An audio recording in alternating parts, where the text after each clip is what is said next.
പന്നിക്കിണിയിൽ നിന്ന് ഷോക്കേറ്റ് 15-കാരൻ അനന്തു മരിച്ച സംഭവത്തിൽ ആണ് ഇപ്പോൾ നമ്മൾ നിൽക്കുന്നത്. അതിൽ അനന്തു പഠിച്ച സ്കൂളിലെ വിദ്യാർത്ഥികൾ, അധ്യാപികമാർ ഒക്കെയാണ് അവിടെ നിൽക്കുന്നത്. ഒട്ടും വിശ്വസിക്കാൻ കഴിയാത്ത അവിശ്വസനീയമായ വേദനയിൽ അവർ നിൽക്കുന്നു. അനന്തുവിൻ്റെ വീട്ടിലെ ദൃശ്യങ്ങൾ നമ്മൾ നേരത്തെ കണ്ടു. ഇതിപ്പോൾ അനന്തു പഠിക്കുന്ന സ്കൂളിലെ ദൃശ്യങ്ങളാണ് കാണുന്നത്.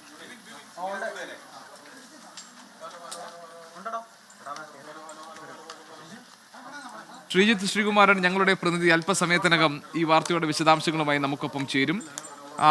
അങ്ങേറ്റം വേദനയുണ്ടാക്കുന്ന ഒരു വേർപാടാണ് അനന്തുവിൻ്റേത്. അനന്തു ഇന്നലെ ഉണ്ടായ വൈദ്യുതി ആഘാതമേറ്റ് അനന്തു മരിച്ച സംഭവത്തിൻ്റെ ഞെട്ടലിലാണ് നാടുള്ളത്. നിലമ്പൂർ ഒരു ഉപതെരഞ്ഞെടുപ്പിലേക്ക്, അതിൻ്റെ പ്രചാരണ തിമിർപ്പിലേക്ക് കടക്കുന്ന ഘട്ടത്തിലാണ് ഈ ഒരു ദുരന്തമുണ്ടായിരിക്കുന്നത്. കുടുംബാംഗങ്ങൾ എങ്ങനെ ആശ്വസിപ്പിക്കണമെന്നറിയാതെ ബുദ്ധിമുട്ടുന്ന നേതാക്കളുടെ ദൃശ്യങ്ങൾ നമ്മൾ കണ്ടു. ഇപ്പോൾ നമ്മളോടൊപ്പം ചേരുന്നത് ശ്രീജിത്ത് ശ്രീകുമാരനാണ്. ശ്രീജിത്ത്, അനന്തു പഠിക്കുന്ന സ്കൂളിലെ ദൃശ്യങ്ങൾ നമുക്ക് കാണാം. വിദ്യാർത്ഥികൾ, അതോടൊപ്പം തന്നെ അധ്യാപകർ, ഇവരൊക്കെ വേദനയോടെയുള്ള മുഖം നമുക്ക് കാണാൻ കഴിയുന്നുണ്ടായിരുന്നു. ശ്രീജിത്ത്.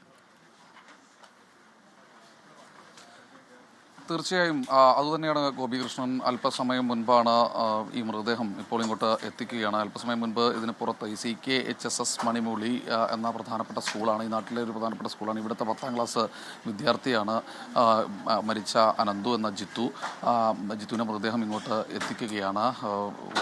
രാഷ്ട്രീയ പാർട്ടിയുടെ നേതാക്കളും പൊതുപ്രവർത്തകരും ഒക്കെ തന്നെ ഈ പ്രദേശത്തേക്ക് എത്തിച്ചേർന്നിട്ടുണ്ട്. എന്തായാലും വളരെ വേദനിപ്പിക്കുന്ന ദൃശ്യങ്ങളാണ് ഇവിടെ നിന്ന് നമുക്ക് നൽകാൻ കഴിയുക. കാരണം കഴിഞ്ഞ ദിവസം വരെ, അതായത് വെള്ളിയാഴ്ച വരെ സ്കൂളിൽ പഠനവുമൊക്കെ കഴിഞ്ഞ് മടങ്ങിയതാണ്, അല്ലെങ്കിൽ ക്ഷമിക്കണം, വ്യാഴാഴ്ച വരെ സ്കൂളിൽ പഠനമൊക്കെ കഴിഞ്ഞ് മടങ്ങിയതാണ്. അതിനുശേഷമാണ് ഇവിടേക്ക് കൊണ്ടുവന്നിരിക്കുന്നത്. വളരെ വേദനയോടുകൂടി മാത്രമേ നമുക്ക് ഇവിടെ നിന്ന് ഈ ദൃശ്യങ്ങൾ പകർത്താനോ അല്ലെങ്കിൽ ഇവിടെ നിന്ന് സംസാരിക്കാനോ കഴിയുകയുള്ളൂ. ആദ്യഘട്ടത്തിൽ സ്കൂളിൽ പൊതുദർശനമില്ല എന്നായിരുന്നു അറിയിച്ചിരുന്നത്. പക്ഷേ കർശനമായി തന്നെ ഈ സ്കൂളിലെ അധികൃതരും അതുപോലെ തന്നെ PTA ഭാരവാഹികളും അടക്കമുള്ള ആളുകൾ കർശനമായി തന്നെ സ്കൂളിൽ പൊതുദർശനത്തിന് വെക്കണം എന്ന ഒരു നിർബന്ധം അവർക്കുണ്ടായിരുന്നു.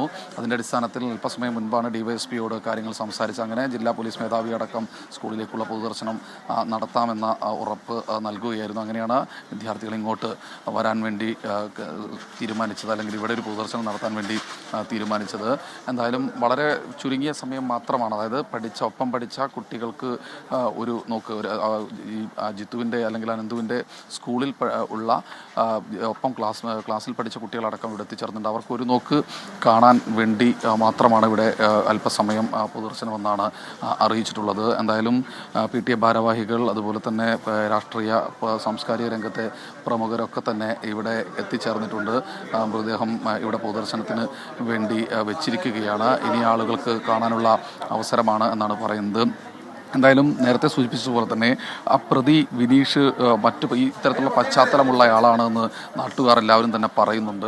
ഇതിനു മുൻപും സമാനമായ രീതിയിലുള്ള കേസുകളൊന്നും പോലീസിന് ലഭിച്ചിട്ടില്ല. അത് അന്വേഷണത്തിൽ മാത്രമേ ബോധ്യപ്പെടൂ എന്നാണ് പോലീസ് ഈ ഒരു ഘട്ടത്തിൽ പറയുന്നത്. ആ പ്രതിയെ അല്പസമയത്തിനകം തന്നെ ഇവിടെ നിന്ന് ഈ വഴിക്കടവ് പോലീസ് സ്റ്റേഷനിൽ നിന്ന് നിലമ്പൂരിലെ മജിസ്ട്രേറ്റിൻ്റെ വസതിയിലെ ആയിരിക്കും ഹാജരാക്കുക എന്ന് അറിയിച്ചിട്ടുണ്ട്. ഇപ്പോൾ ഇതാ വേദനയോടുകൂടി വിദ്യാർത്ഥികളെല്ലാവരും തന്നെ, അതുപോലെ തന്നെ ഒപ്പം പഠിച്ച വിദ്യാർത്ഥികളും കൂടെ അധ്യാപകരും അനന്തുവിന് അവസാനമായി വിട ചൊല്ലാൻ വേണ്ടി ഇവിടെ എത്തിയിരിക്കുകയാണ്.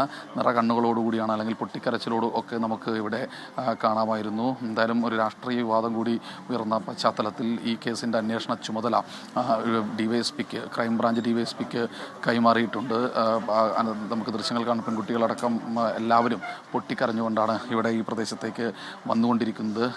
ക്രൈംബ്രാഞ്ച് DYSP C അലവി ആയിരിക്കും ഇനി ഈ കേസ് അന്വേഷിക്കുക.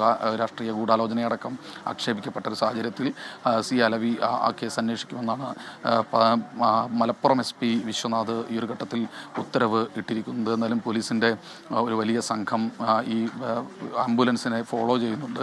അവരെല്ലാവരും തന്നെ വളരെ വേദനയോടുകൂടിയാണ് ഇവിടെ നിൽക്കുന്നത്. സ്വാഭാവികമായി ഇവിടുത്തെ അധ്യാപകരുടെയൊക്കെ ഒരു പ്രതികരണം നമുക്ക് അവരോട് ഈ ഒരു ഘട്ടത്തിൽ സംസാരിക്കുമ്പോൾ, ഈ ഒപ്പം പഠിക്കുന്ന കുട്ടികൾ ഇവിടെ ഉള്ള ആളാണോ? ഹൈസ്കൂളിലെ LP തീർച്ചയായും LP സ്കൂളിലെ HM ആണ് എന്നാണ് പറയുന്നത്. കുട്ടികളൊക്കെ തന്നെ വളരെ വേദനയോടുകൂടി ഇവിടെ നിൽക്കുന്ന പഠിക്കുന്ന ഈ ഒപ്പം പഠിച്ച കുട്ടികളാണ്. വളരെ വേദനയോടുകൂടി മാത്രമേ അവർക്ക് അവസാനമായി അവരുടെ പ്രിയപ്പെട്ട കൂട്ടുകാരൻ അനന്തുവിന് വിട ചൊല്ലാൻ കഴിയുകയുള്ളൂ. എന്തായാലും അല്പസമയം കൂടി ഏതാണ്ടൊരു 10 മിനിറ്റിന് ശേഷം ഇവിടെ നിന്ന് കൊണ്ടുപോകുമെന്നാണ് അറിയിച്ചിട്ടുള്ളത്. വീട്ടിൽ ഇതിലും വളരെ സങ്കടകരമായ അവസ്ഥയാണ് ഉള്ളത്. സങ്കടത്തോടു കൂടി മാത്രമേ കുട്ടികൾ ഒരു കണ്ട് വേഗം തിരിച്ചു പോകുന്ന ഒരു കാഴ്ചയാണ് ഈ ഒരു ഘട്ടത്തിൽ ഇവിടെ കാണുന്നത്. എന്തായാലും പോലീസിനെ സംബന്ധിച്ചിടത്തോളം അവർ കൃത്യമായ രീതിയിൽ ഇവിടെ ആദ്യഘട്ടത്തിൽ ഇറക്കേണ്ടതില്ല എന്നൊരു തീരുമാനം ആയിരുന്നു ഉണ്ടായിരുന്നെങ്കിൽ അങ്ങനെയല്ല, ഇവിടെ ഇറക്കണം. അവസാനമായി പഠിച്ച സ്കൂളാണ് അവിടെ അവസാനമായി ആ സ്കൂളിൻ്റെ മുറ്റത്ത് അവനെ ഒന്ന് എത്തിക്കണമെന്നത് ഹൈസ്കൂൾ അധികൃതരും PTA ഭാരവാഹികളടക്കമുള്ള ആളുകൾ പറഞ്ഞിരുന്നു. അതിൻ്റെ അടിസ്ഥാനത്തിൽ തന്നെയാണ് ഇവിടേക്ക് മൃതദേഹം കൊണ്ടുവരാൻ വേണ്ടി തീരുമാനം എടുത്തതും. എന്തായാലും അല്പസമയത്തും ഏതാണ്ട് ഒരു 10-15 മിനിറ്റ് മാത്രമേ ഇനി ഇവിടെ പോസ്റ്റ്മോർട്ടം നടപടിക്രമങ്ങളൊക്കെ പൂർത്തീകരിച്ച് ഇങ്ങോട്ട് കൊണ്ടുവന്ന മൃതദേഹം ഇവിടെ ഉണ്ടാവുകയുള്ളൂ. അതിനുശേഷം ഇനി ഒരിക്കലും ഈ സ്കൂൾ മുറ്റത്തേക്ക് തിരിച്ചു വരാനാകാത്ത വിധം അനന്തു ഇവിടെ നിന്ന് മടങ്ങും. അക്കാര്യത്തിൽ യാതൊരു തർക്കവുമില്ല. വളരെ വിഷമത്തോടുകൂടി മാത്രമേ വൈദ്യുതാഘാതമേറ്റു മരിച്ച അനന്തുവിന്റെ സ്കൂളിൽ നിന്നുള്ള ദൃശ്യങ്ങളാണ് നമ്മൾ കാണുന്നത്.